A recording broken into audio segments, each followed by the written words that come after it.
Você que me assiste pela uma tela de celular, de um tablet, notebook ou computador, você tem total poder sobre esses aparelhos. Você pode agora desligar se você quiser. Se você não estiver gostando, por exemplo, desse vídeo, você pode somente mudar para uma outra rede social. Você tem o poder, inclusive, de me excluir do seu grupo de amigos e até me bloquear, se assim quiser. A pergunta que eu gostaria de fazer a você nessa mensagem, para nós refletirmos hoje, é se você faz com a mesma facilidade essa desconexão, se você quebra esses vínculos tão fácil como nós quebramos nas redes sociais. Quando a gente não gosta de uma pessoa numa rede social, é muito fácil, a gente deixa de segui-la, a gente bloqueia ou a gente exclui. Mas podemos fazer isso com pessoas próximas a nós? Pessoas com quem convivemos diariamente? Podemos fazer isso com a nossa família? E se podemos fazer, fazemos isso com tanta facilidade, quando a gente exclui alguém numa rede social, por exemplo, a gente faz isso sem nenhum sentimento de culpa. Você desconecta das pessoas próximas a você também sem nenhum sentimento de culpa? Gostaria de refletir um pouco sobre isso com você. Zygmunt Bauman, um sociólogo, ele escreveu um livro muito interessante chamado Amor Líquido. E nesse Amor Líquido ele fala sobre uma busca dos seres humanos modernos pela vontade de liberdade. Ele fala no livro sobre as fragilidades das relações humanas. E a vontade de liberdade é um termo da filosofia, da psicologia, para esconder um mal maior. O mal que a vontade da liberdade está escondendo é a responsabilidade. As pessoas não querem ser responsáveis. As pessoas não querem entrar em relacionamentos mais profundos, verdadeiros e sólidos com as pessoas. Por isso que ele vai dizer que as relações hoje são líquidas. E ele toma como figura de linguagem justamente as relações virtuais, onde é muito fácil quebrar um relacionamento. Nós temos quebrado relacionamentos muito fáceis também na vida real. A irresponsabilidade cria um caos. Quando agimos de forma indiferente com as pessoas, nós a machucamos. E a pergunta é, como nós deveríamos agir? Nós que somos cristãos, somos chamados a viver um amor sólido. E eu gostaria de ler com você um texto de Paulo, que ele escreve a Timóteo, para a igreja em que Timóteo está pastoreando naquele momento, que é a igreja de Éfeso. O texto lá em 1 Timóteo, capítulo 5, versículo 8, onde diz o seguinte: se alguém não tem cuidado dos seus, e especialmente os da própria casa, esse negou a fé e é pior do que o descrente. O contexto imediato dessa passagem está se referindo ao cuidado que deveria se ter com as viúvas. As viúvas, elas, por terem perdido seus maridos, elas estavam meio que abandonadas, porque os próprios filhos não estavam cuidando delas. Quando você sobe um pouco os versículos acima, você tem no versículo 4, por exemplo, dizendo o seguinte: mas se alguma viúva tem filhos ou netos, que estes aprendam primeiro a exercer piedade para com sua própria casa, e a recompensar a seus progenitores, pois isto é aceitável diante de Deus. A cidade de Éfeso, segundo os historiadores, tinha um número enorme de viúvas. Alguns contam mais ou menos que existiam 1.500 viúvas nessa cidade. Crisóstomo, no século III, vai dizer que só na igreja existia 3.000 viúvas. E algumas delas estavam sendo abandonadas, estavam sendo desprezadas, não estavam recebendo apoio e cuidado, principalmente dos da sua casa. Paulo vai dizer que algumas dessas pessoas estavam sobrecarregando a igreja, porque é a igreja que dava a assistência às pessoas. E a igreja tem essa função, claro, mas as famílias têm mais ainda. Mas eu quero trazer uma reflexão para nós, a partir desse texto, primeiro sobre as implicações teológicas, bíblicas que existem sobre essa questão. Quando nós vamos lá para o Antigo Testamento, por exemplo, quando a gente amplia a leitura bíblica, no Antigo Testamento, nós vamos ter textos, por exemplo, como Deuteronômio, que vai dizer o seguinte, Deuteronômio 10, 18, que Deus faz justiça ao órfão e à viúva e ama o estrangeiro, dando pão e vestes. Deus era o Deus dos órfãos, das viúvas e dos estrangeiros, daquelas pessoas que eram pobres e tinham necessidades. Ainda no Novo Testamento também, nós vemos a ampliação do texto de Paulo, agora com o apóstolo Tiago, onde ele vai dizer o seguinte, no capítulo 1, Tiago vai dizer no capítulo 1, versículo 27, a religião pura e sem mácula para com o nosso Deus e Pai é esta: visitar os órfãos, as viúvas, nas suas tribulações, e a si mesmo guardar-se da incontaminação do mundo. O Antigo e o Novo Testamento traz as viúvas, os órfãos, os pobres, os estrangeiros, as pessoas necessitadas, como alvo do amor de Deus, e a tal ponto de que essas pessoas gozam de proteção na lei, no Antigo Testamento principalmente. No Novo Testamento também essas pessoas guardam a proteção nos mandamentos de Jesus, que nos ordena amar uns aos outros, prestar assistência às pessoas. O próprio Jesus fez isso como exemplo, onde ele vai dizer que ele veio para os pobres, para os necessitados, para todos aqueles que precisassem. A igreja cristã é chamada também a cumprir esses princípios e esses preceitos bíblicos. O que pode ocorrer quando incorremos no erro de não obedecer esses preceitos e essas recomendações bíblicas? Primeira coisa que Paulo vai dizer no nosso texto, que lemos, de 1 Timóteo 5,8, é de que tal atitude de não cuidar dos nossos, das pessoas que estão próximas, e principalmente da nossa casa, é que nós temos negado a fé. Como nós ampliamos a parte teológica, a parte da leitura do Antigo Testamento e outros textos do Novo Testamento, então negar assistência, negar a caridade, negar o amor através de ações positivas, isso é negar a fé. A falta de ação positiva é um pecado de omissão. Quando deixamos de cuidar das pessoas, estamos pecando por omissão. Quando fazer o bem nos é possível e não fazemos, isso é pecado. Tiago vai falar sobre isso. Calvino diz uma coisa muito importante também, lendo esse texto, ele diz assim, não é possível haver reverência para com Deus quando uma pessoa se desvencilha de todo e qualquer sentimento de humanidade. Desumanidade, diz Calvino, é franco desprezo a Deus e negação da fé. Olhar para o necessitado, olhar para a pessoa que está carente e agir a favor delas positivamente, isso é ser humano. Agir não é desumanidade. Você lembra daquelas duas figuras da parábola do bom samaritano, o sacerdote e o levita, que quando vê um necessitado que estava à beira da estrada, passando dores e dificuldades, eles passam ao largo? Isso é ser desumano. Humanidade seria a ação do bom samaritano, que ele se aproxima, ele acolhe, ele leva com ele, coloca as providências de cuidado e ainda tira dinheiro do bolso para ajudar aquela pessoa. Isso é ser humano.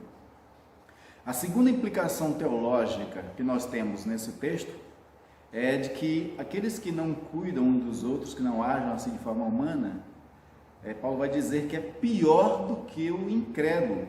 Imagina só, você ter um tipo de ação onde o próprio incrédulo possa blasfemar o nome de Deus por conta da nossa desumanidade.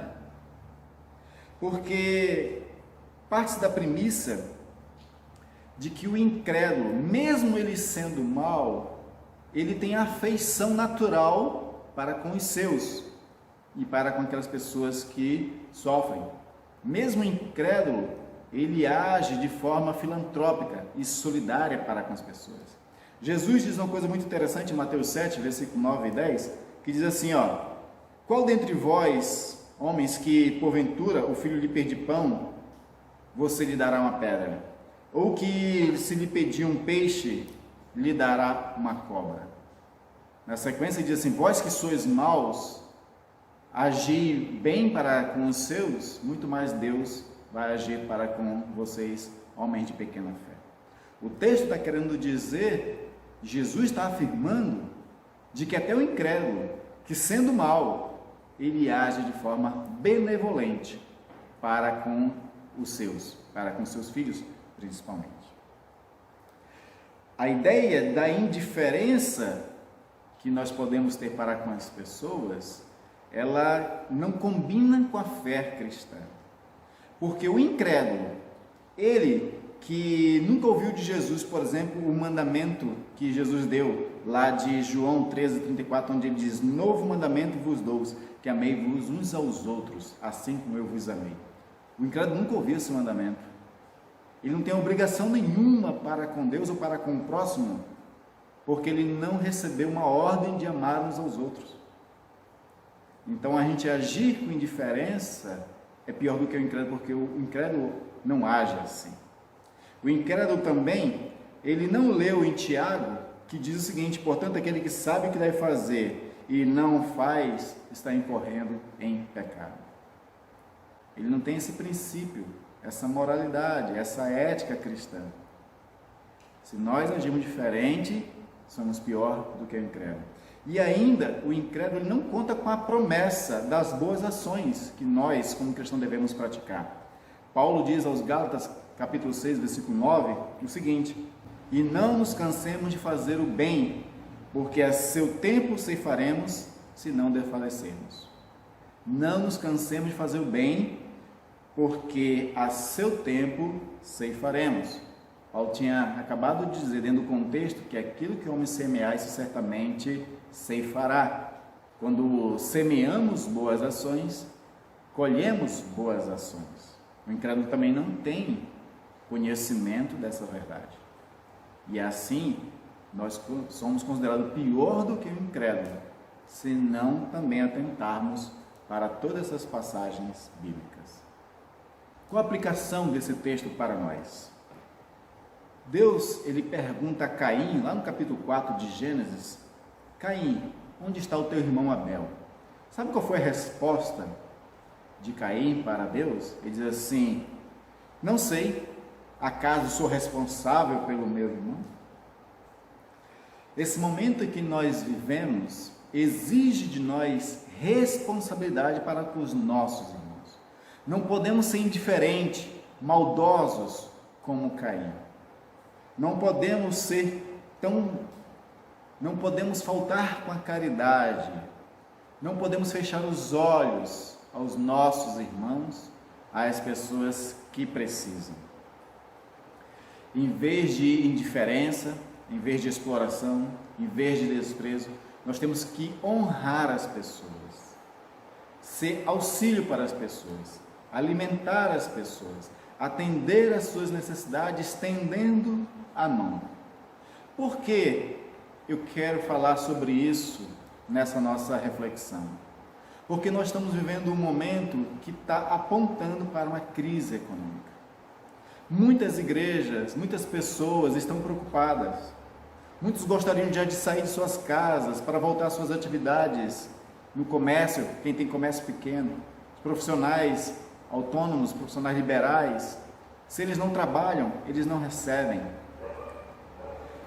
Está se prevendo uma crise econômica logo após essa pandemia. É hora de nós, já agora, começarmos a refletir sobre a nossa responsabilidade de viver o Evangelho integral, que é a nossa missão integral, atentar para a necessidade das pessoas, necessidades físicas, materiais também, além das espirituais. Essas duas necessidades, elas vão crescer muito nesse momento. A necessidade espiritual, porque as pessoas vão ficar tristes, deprimidas, muitas vão ficar sem saber o que fazer, então elas precisam de encorajamento, elas precisam de apoio, elas precisam de uma palavra de consolo. Você que é cristão, você pode pegar o seu telefone, você pode mandar mensagem de WhatsApp, pode mandar e-mails, para encorajar, fortalecer, consolar, compartilhar mensagens bíblicas com elas e orar por essas pessoas nesse momento. Também temos que nos mobilizar em questões materiais. Já tenho visto algumas igrejas fazendo excelente obra de arrecadação de alimentos, já prevendo pessoas da sua comunidade que vão passar por dificuldades. Se a sua igreja, se você ainda não faz isso, e se você pode fazer isso, faça. É hora de partilha, é hora de a gente fazer como aqueles cristãos da igreja primitiva, de ter tudo em comum uns com os outros. Esse momento que nós estamos vivendo, alguns estão querendo trazer interpretações escatológicas para esse momento que nós vivemos. Independentemente se isso é um sinal ou não do final dos tempos, eu não quero discutir isso neste vídeo, mas é tempo sim de ser desafiados a viver o Evangelho como Jesus pregou. E o Evangelho que Jesus pregou é o Evangelho desafiador, um Evangelho que chega a ponto de dizer: vai e vende tudo que tem e dar aos pobres. Talvez nunca tenhamos feito isso, como São Francisco de Assis fez, por exemplo. Esse tipo de desafio cristão é muito difícil para a nossa época, porque nós não estamos acostumados a isso. Nós não estamos acostumados a viver um tempo de escassez. A nossa geração de países emergentes ou países economicamente bem estabelecidos não está acostumado a isso. Então o desafio da fé cristã está se impondo para nós agora. E como é que nós vamos viver o Evangelho? O Evangelho que Jesus Cristo espera que nós vivamos é de um amor sólido. E solidez está em exatamente ajudar uns aos outros, dar a mão uns aos outros, confortar uns aos outros. Última aplicação que eu gostaria também de trazer para nós é a respeito do nosso próprio lar. O trabalho e a correria dos dia a dia têm distanciado as famílias uns dos outros. Pais e mães têm visto seus filhos somente à noite, num pequeno horário do seu dia. Relações têm se desfeito entre cônjuges, entre pais e filhos. Malaquias profetiza que nos últimos tempos Deus converteria o coração dos pais aos filhos, dos filhos aos pais. Esse tempo de confinamento é um tempo de restauração das relações familiares também, do cuidado um com o outro, de um conhecer o outro, de um saber a dor do outro. Quantos filhos não escondem nos seus pais os problemas que eles têm na escola ou dos problemas existenciais que ele vive dia a dia? É hora de aproximação, de criar vínculos entre pais e filhos, de amar uns aos outros.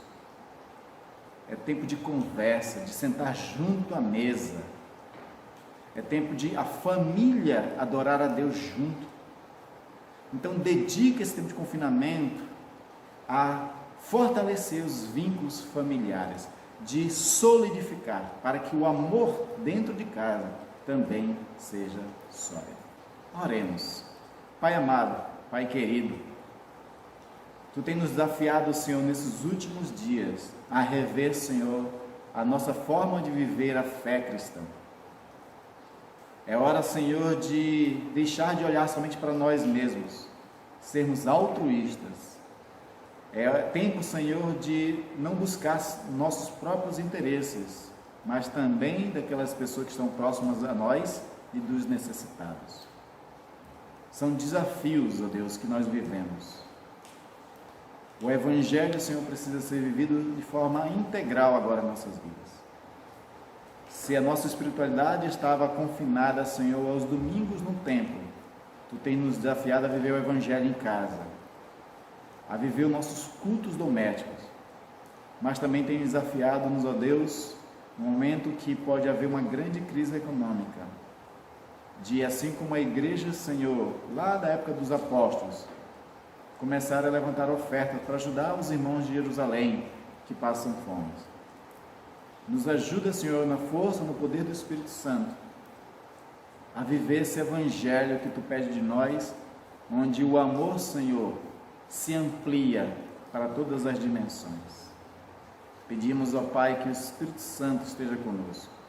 E pedimos, ó Deus, que tu seja o Senhor desta nação, seja o Senhor deste mundo, e intervenha nele, trazendo, Senhor, a cura para este mal que nós vivemos neste século. Não só do coronavírus, mas o mal da irresponsabilidade de um para com os outros. O mal, Senhor, da indiferença, o mal da falta de amor. Nós pedimos isso em nome de Jesus Cristo.